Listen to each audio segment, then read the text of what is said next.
bricks away and did not stop around. He went for the target, for whatever he wanted. So he came to Monrovia. And when he got to Monrovia, the first challenge was that West African forces had decided, West African leaders had decided to send in forces to help quell the violent conflict in Liberia. And so he took the port of Monrovia. Again, being very strategic, he took the port of Monrovia and allowed Mr. Ecomog to land. I'm just trying to tell you how strategic he had always operated. Whatever it was, he was strategic. He also was strategic about, whatever way we want to say it, we need to say it in historical terms. And it's not about correctness or what, but in terms of a soldier's mentality. We are going for a target to end the war in Liberia. We need to end the reign of President Doe. So that's what he did. You might disagree, but I think it was strategic. It was a military man's mind going for the target. And after that, the next thing was he said that he was going to stop he would stop Mr. Taylor from forcibly taking over Monrovia. And he did all kinds of tactics. Many people would know what he did. In the process, definitely in the process, some people lost their life, and I'm not in the position to justify whatever, but the thing about war is bad. That's why many of us who are fighting for peace, we always say, let's try and avoid violent conflicts. That conflicts are very important, but when they get to the level of violence, we do so much harm. Unintended things can happen. But the strategicness, the strategic nature of his thinking, as I know during the time, because then I began to engage him. Okay. I began to go, not only him, but the two main warring factions were NPFL of Charles Taylor and INPFL. I was then working with Dr. Sawyer. He was president of interim government, and I was advisor on the peace process. I was fairly young. Of all the advisors that he had then, I was the youngest, background of student movement and all of that. And I think I was brave because people feared going to PYJ's base. But you went there. Yes. Wow. I went there. I was on an assignment from the interim government. We needed to get there, and many people were afraid to do that. I went there, and the first time. What was he like on his base? PYJ was somebody. When we got to his base, mind you, I'm going around between Taylor and PYJ, right? Mm. So then the first time that I actually went there, I went with an old lady who we used to call her my what you call it, godmother. She was, and she is still alive, by the way. Oh, okay. Luvinia Ash Thompson. She was the old lady who and myself carried a letter from President Sawyer to PYJ, just basically saying, look, I want to step down. And as advisor on the peace process, I was part of that. People who wrote the letter that we had a meeting with President Sawyer and say, hey, you got got to step down, since that's what Taylor is calling for. But the main lines of the peace agreement was that no leader of warring faction will provide leadership for an interim administration. And the next thing was all of them will put down their arms. So that was the main message in the letter. And Sawyer said, I am prepared to take the first step. So who carries the message to PYJ? I took the message. But there was this brave woman. By the way, the women movement was very active. So Olivia Ash Thompson was a lawyer. I mean, she, again, I think retired. She really retired now. She was an old lady. She offered to go with me, and that she will be the head of the delegation. Even though she didn't have much to do with the letter and the debates that had gone on a couple of nights before, but she accepted that when all the old people were afraid to go to PYJ's base because some of the people had experience going there, and he was quick to take a decision about a given person and their behavior, and so people were afraid to go there. I went there and with Olivia Ash Thompson, and when he saw me, he said, "Oh, come in." And we said, now, I had not met him personally. Before that time? Before that time, no. I had not met him before. But he knew of me because, president of the University of Liberia Students Union, founding president of the Liberian National Students Union, and all of that, and Mr. Doe and all his banning orders and the threats to my life and all of those things. He was in the army, so he knew of me. So when he saw me, he was very excited. He made me feel good. As the person I feared, even though I said I was a brave man going there, right? I had some fear because he didn't make it easy for many people who came to see him. He had those beards, then the mustache. He had his scorpion in his military fatigue and his cap, like the cap you're wearing, but it was a military cap. I think you have to change it from Polo to TJ, FM. But anyway, so I went there, and he said, come in. We said, welcome me very warmly, very warmly. I think Mrs. Olivia Ash Thompson herself was very surprised, that I was so warmly welcome. So we sat down, and that's another story. So we'll go about that story. The basic thing was we presented our letter, and Mrs. Thompson, Olivia Ash Thompson, made a statement, and that were sent by interim government. Dr. Sawyer was ready to step down. This is in 1992. Okay. Keep that in mind.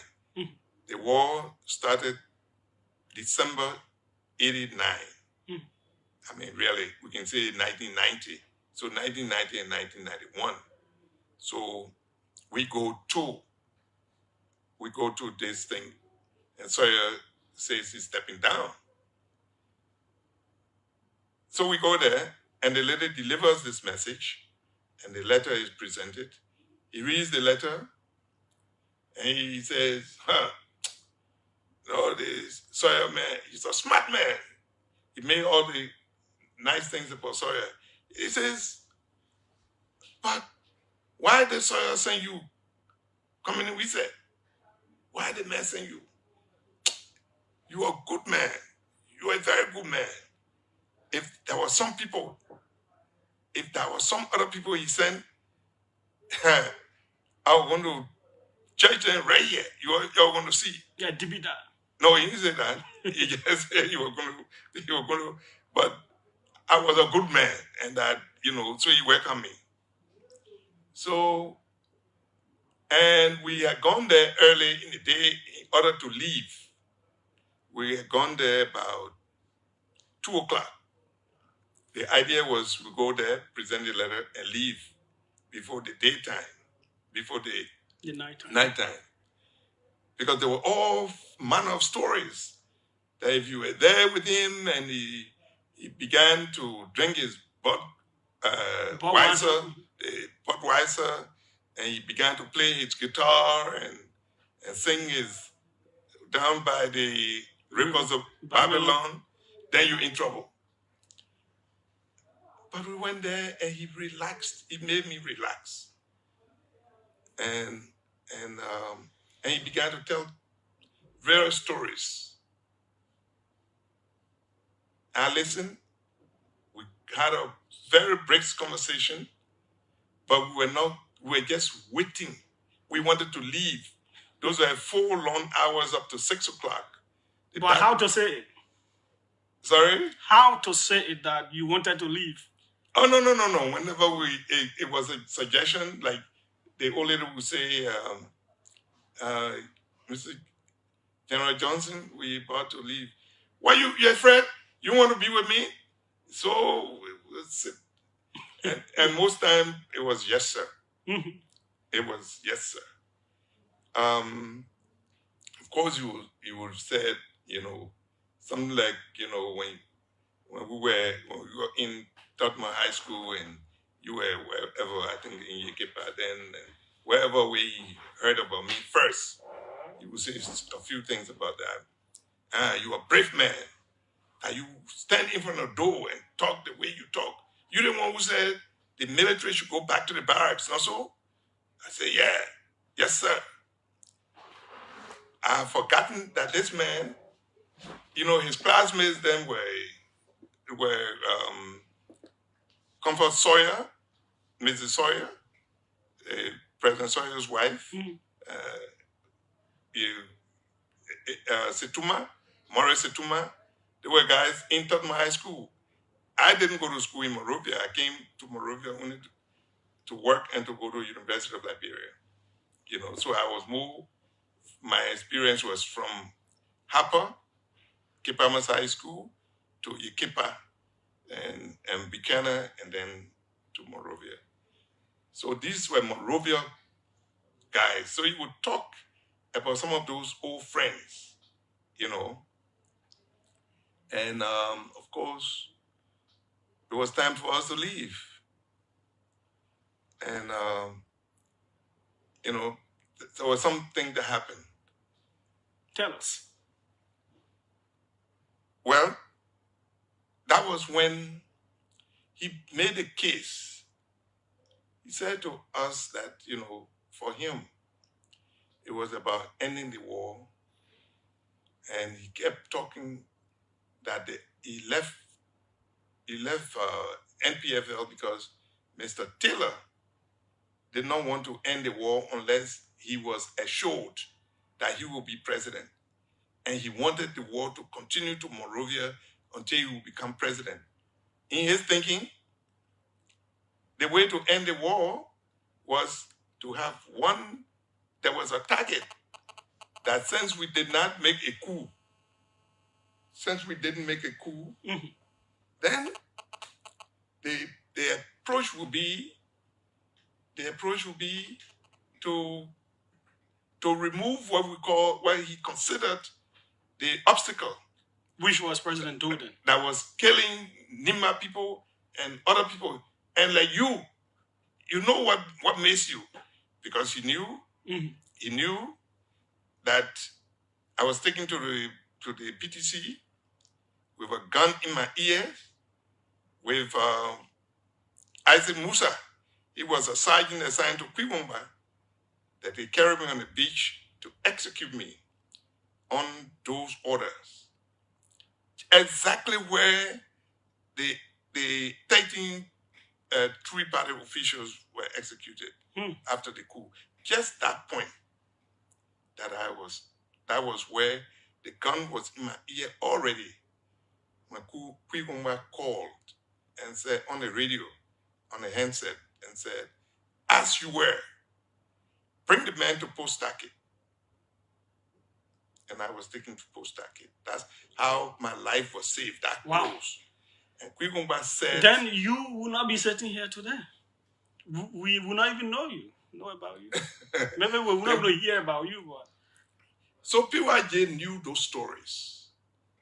And he said it wasn't only Nimba people that got killed during the war, that suffered all kinds of stuff.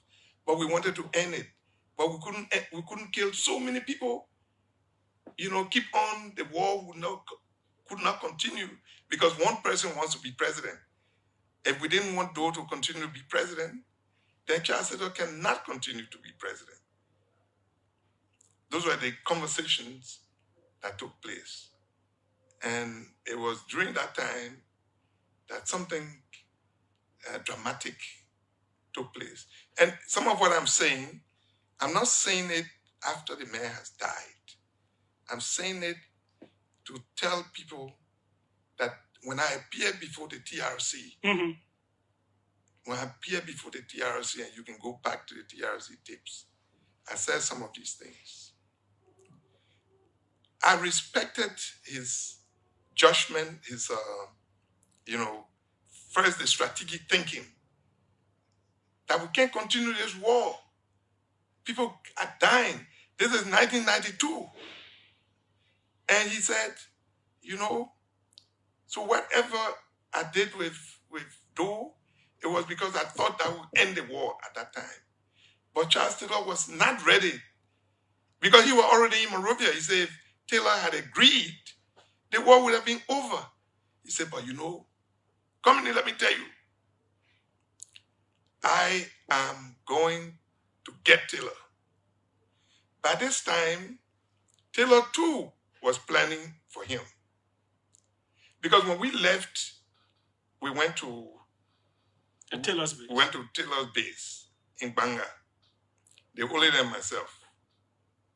And when we got to Taylor's base, one of the things Taylor said to me, he said, you come in. Now we knew each other because I was president of Linsu here, and Taylor was the head of the Liberian Association in the United States. So I went to the States and met with him, and so we got to know each other. So he said, I tell you, he said, you're brave guys sitting in that town. You and Amos Sawyer and Dustin Wolokoli and all these people, you're sitting there in that town with Prince Johnson. He said, to eat with Prince Johnson, you got to eat with a long spoon. He said, even if the long spoon is not long enough, you got to put it at the head of a broomstick. Because you make mistake, you go eat with him and you make mistake, he collect your hand, you be sorry for yourself. This is Charles Taylor, my own experience again with Charles Taylor, okay? Going to Charles Taylor and talking with him and about PYJ. But I keep emphasizing he was strategic in his thinking. If his thoughts were pursued, which was, let's end the war. If the object of this war was a man who has been killing people, doing all kinds of stuff, let's get rid of the man, then we'll not be talking about 250,000 people dying. Yes, some people would have died, yes. I know some relatives and friends and things. I lost relatives in the war, but quite a bit of my relatives, got killed on the other side from the NPFL side. So people died, and we are really sorry for all of those losses. But when I think about what PYJ would say in those conversations and subsequent conversations, it was not the intention to kill people. Yeah, and you said he emphasized strongly that the guns that liberated was not rule. That was the reason that he broke away from Charles Taylor. Because Charles Taylor said his entire thing that all of them were just behind him so that he would be president. And by force. And PYK said, heck no. It was a brave decision. Mind you, this is in 1991 that he broke away from Charles Taylor. By the end of 1990, he began to, run from Charles Taylor and declare himself that he had formed his PFL, where he got guns from, wherever. He was strategically moving towards Monrovia. He was not going all over the place like the NPFL was doing, going all over the place. All the different parts of the country. The thing that led to people forming Lofa Defense Force, way in Lofa, people in the other parts called in the southeast. In the southeast. The LPC. What was the purpose of delaying the process when our objective was to come and remove Doe from power? So I found that strategic thinking, and the rest part of his life is definite. That's what he did, how he ran the show. So what happened? He was allowing Taylor's men on his base. Those were the men, mind you, these meetings we're talking about were meetings in about February, about 1992. And I had now gone to the both sides. Then the next thing was, for me, how do we stop the support to Taylor? Because that's the real place arms were going. So PYJ was getting his arms wherever, we don't know, but he was getting arms. But Taylor's arms were coming from Libya. So we needed to do something with Libya. And Dr. Sawyer, again, another excellent thinker, tactician, he reasoned with us, and we thought and had several meetings about the way to deal with this matter was to go and engage Gaddafi. So there were some of our people who had gone to do some of these things, tried to say they would go engage Gaddafi and do, but nobody succeeded. So Dr. Sawyer then called me, and sometimes I like to say, when I came home in 1991, I had been in exile for 10 years, and I came home. I was not in Sawyer's government. We had our internal thing that made me not to, I wasn't given any opportunity to work in the government. He then called me one night and said, I want you to go to Libya. And why did he want me to go to Libya? I had met Gaddafi as a student leader. I went to Tripoli with Libyan students in shortly after, first of all, 1978. I was president of the University of Liberia Students Union when I went to Libya the first time. And we, as students, met with Gaddafi. But it was subsequently, when I had to flee from Doe, went out of the country, went to Ghana. At 1982, I was given an opportunity to meet with Gaddafi. And with Gaddafi, fellow student leaders got me to Gaddafi. We had all our meeting. I spent 3 days with Gaddafi, being a guy from Senegal and a friend from France. I spent 3 days with him in Sète, his hometown where he was. It was there. By this time, Doe had declared that he was kicking the Libyan embassy out. He was having problems with the Russians. He was doing this and that. So I went to where I met with Gaddafi. They all said to me, oh, this man, this Doe and all of his problems, And what can you do? I said, heck no, I wasn't ready to support any armed rebellion against Doe. I left, went to Holland. Dr. Tipote had been almost killed with Wesseh had been killed. Remember maybe the story about how I got into troubles with Doe? When you hear that, then you know that by the time I got I went to Ghana, I've been in post-stacket. After that incident I'm telling you where they had a gun in my ear, they threw me in post-stacket. And Wesseh and the others came and fought and made a case for me not to be continuously detained. And so Doe held that against Wesseh.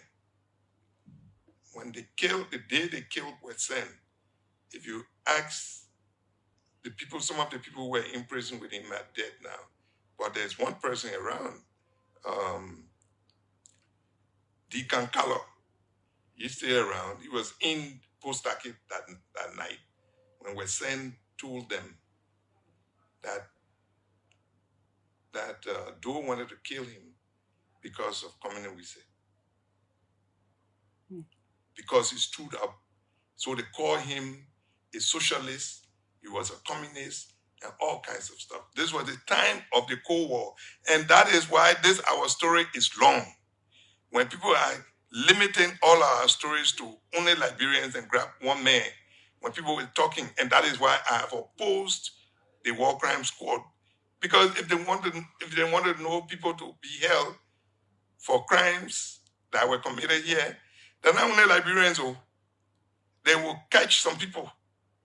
They will catch who made it possible for Doe, who was Doe to go to the mansion to kill Tolbert. What power Doe, Leo Sergeant, to go to the executive mansion? So it will catch plenty of people. So since we ain't able to do those type of investigations, to catch the other people. Yeah, you don't even know that. Don't you shut up. You shut up. Besides, we went to a peace agreement and we signed a peace agreement that said clearly that the way forward, and by the way, when we're doing the peace agreement, Mr. Prince Johnson was not there. Let us keep these historical things in mind. We had a war. Prince Johnson, by 1992, after we came from Libya, and we were able, Dr. Guanu and myself went to represent Dr. Sawyer, went to Libya, met with Gaddafi, and Gaddafi said the only way he would stop the support to NPFL was if Dr. Sawyer would come to meet with him, because Dr. Sawyer was perceived as an American agent. We called Dr. Sawyer. I called him. I said, this is the situation here. Are you prepared to come? He said, for the sake of peace, I will come. When he took the decision to come, to go to Libya, to join us in Libya, to go and talk to Gaddafi, our friends from the embassy went there and told him if he left, it would be considered as a disrespect to Washington. Wow. I'm talking this today because Prince Johnson is dead, and we put so much on this poor man alone that we have to stop unless we know the story, or at least go back to the TRC tapes and listen to some of the things that were said. Listen to Sawyer, listen to Fambule, listen to myself, and a couple of others.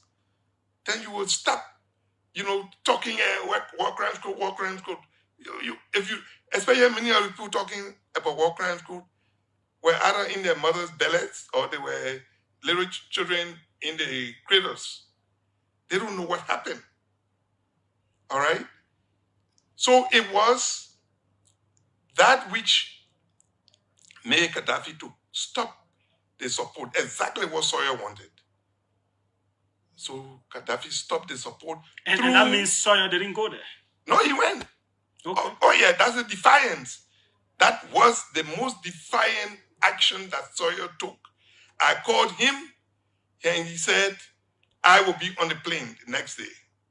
He got on the plane with Wesseh. At that time, it was Wesseh plane, and flew to Accra, and the Libyan airplane was there waiting, and landed him in Tripoli. Dr. Conmany and myself were there. And that night, a meeting was held with Gaddafi. And Gaddafi gave the promise. Now you have shown me that you are Pan-Africanist.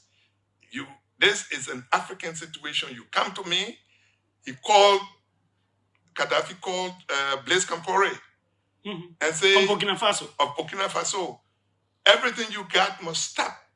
All the military support to Charles Taylor must end now.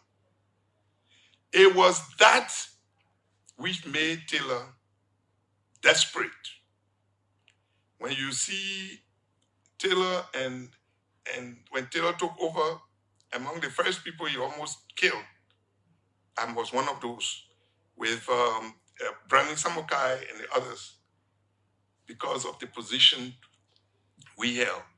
So Mr. Taylor unleashed his forces, including some of the people who they are smuggled to PYJ base. And PYJ's idea was that he will open the base for Taylor to bring people there, so Taylor will be relaxed and come there. That's what he told me. He said that was his intention. He said, so go to Sawyer. Don't mind me when I come.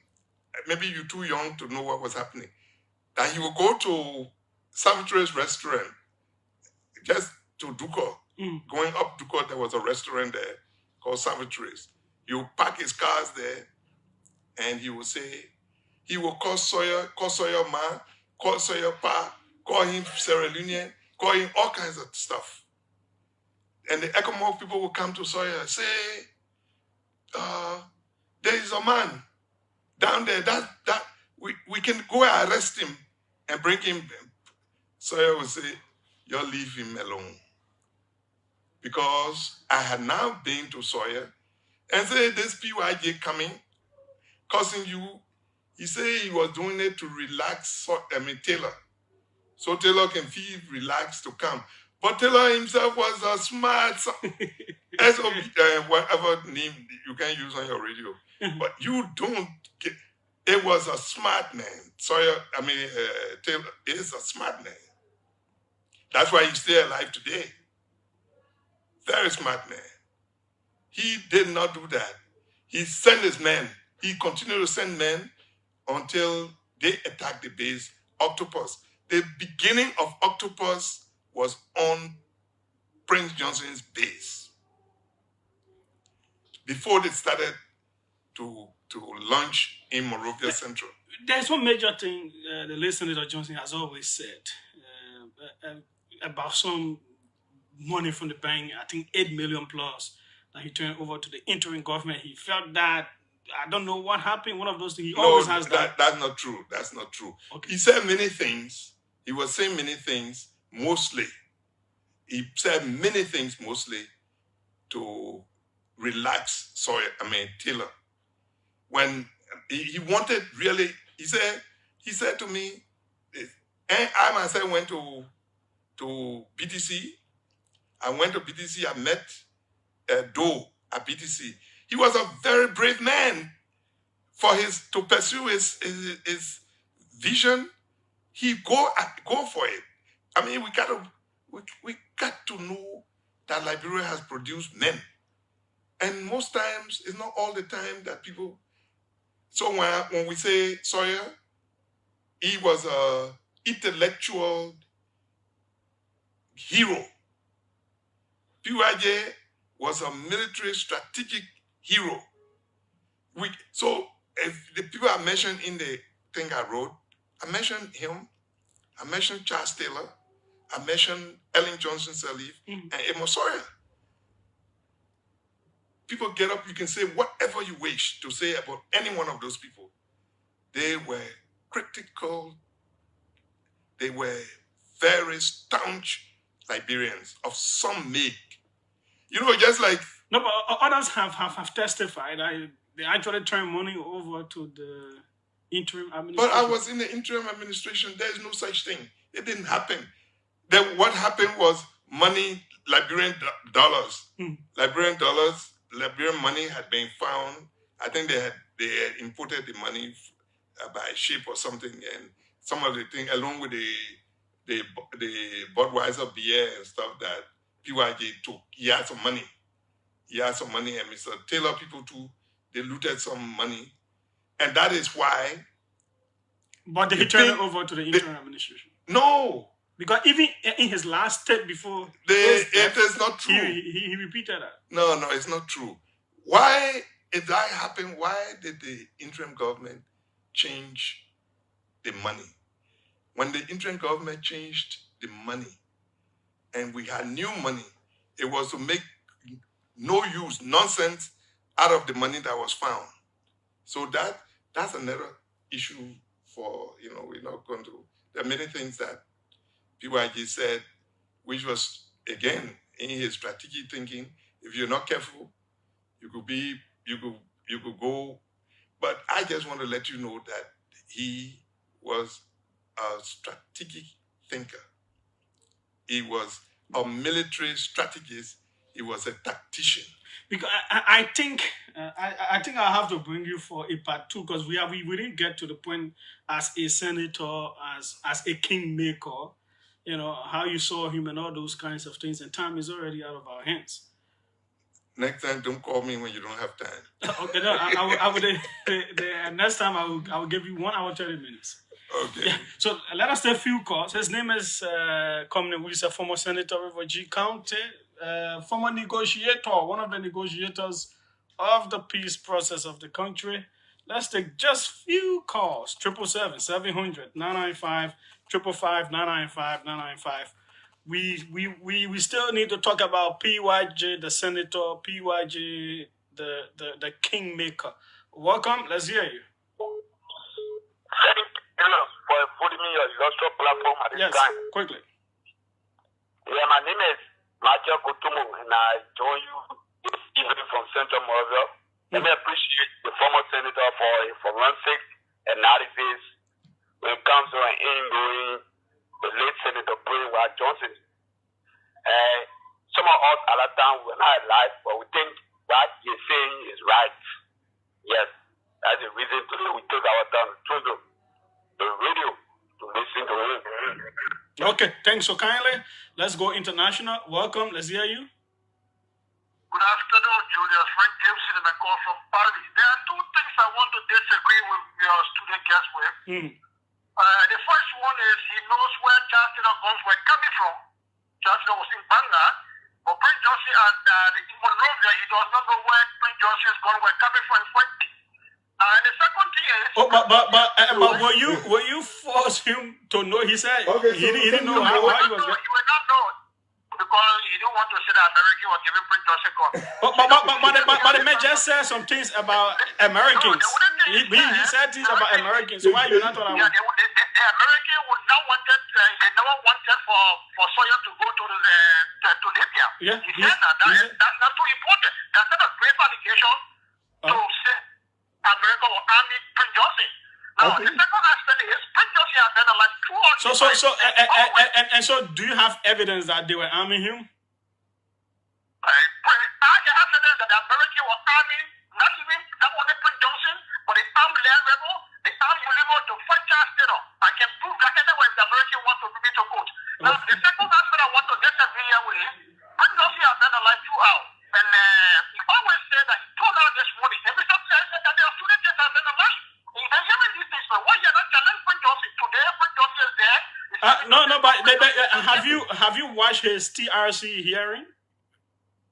Julius, Prince Johnson has not said anything once. He has always been saying that he want to get because you were part of the government. Okay. They take those money, he don't want to affirm.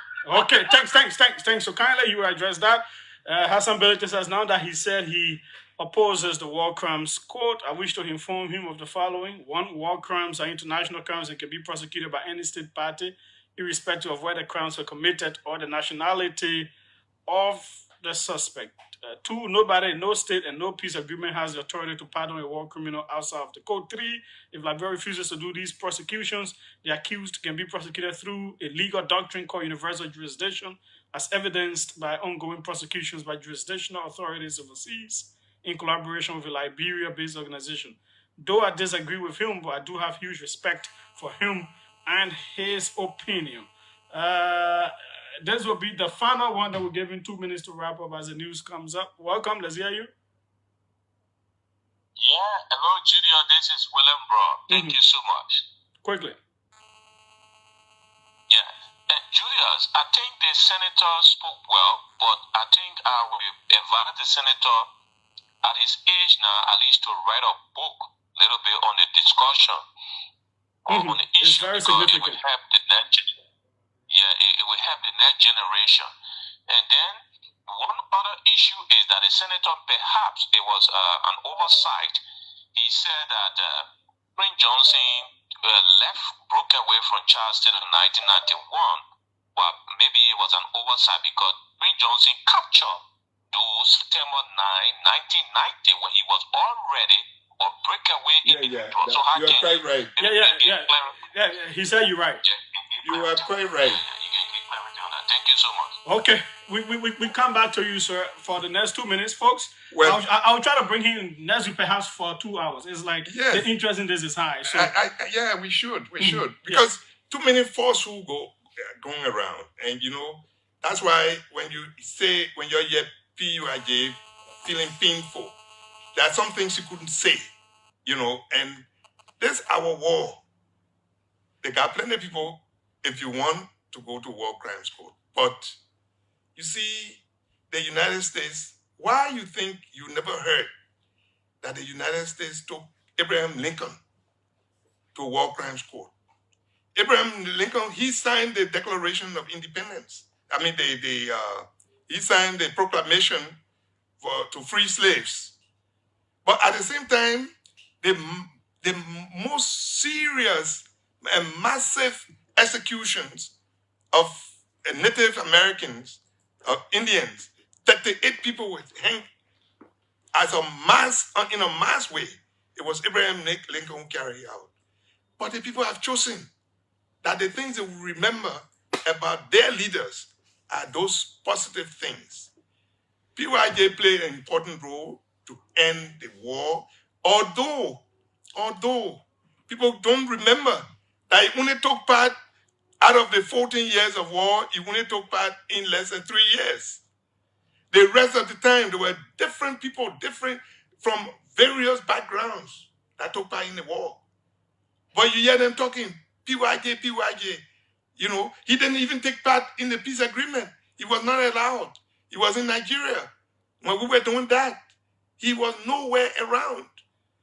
Yet, when you hear people talking, war crime court, they were thinking only about PYJ. I think it was painful. And he talked to me about it. And next week, we'll go through all of those. But thanks so kindly, sir, for accepting our invite. Next week, we will find a day with 2 hours so that we continue from where we stopped today. Thanks so kindly, sir. Thank you. Next time, don't call me when That's you what I'm saying. you have time. Once I get the 2 hours, I'll call you. Juju. Yeah. You keep a high school boy, also. No, people high school. Now you see. So don't try. I see you. Okay. Thank you. That's how we go. Next week I'll be here. Trust me, folks. We'll find 2 hours in next week and bring in here. We'll go deeper. My name is Julius J. I'm out.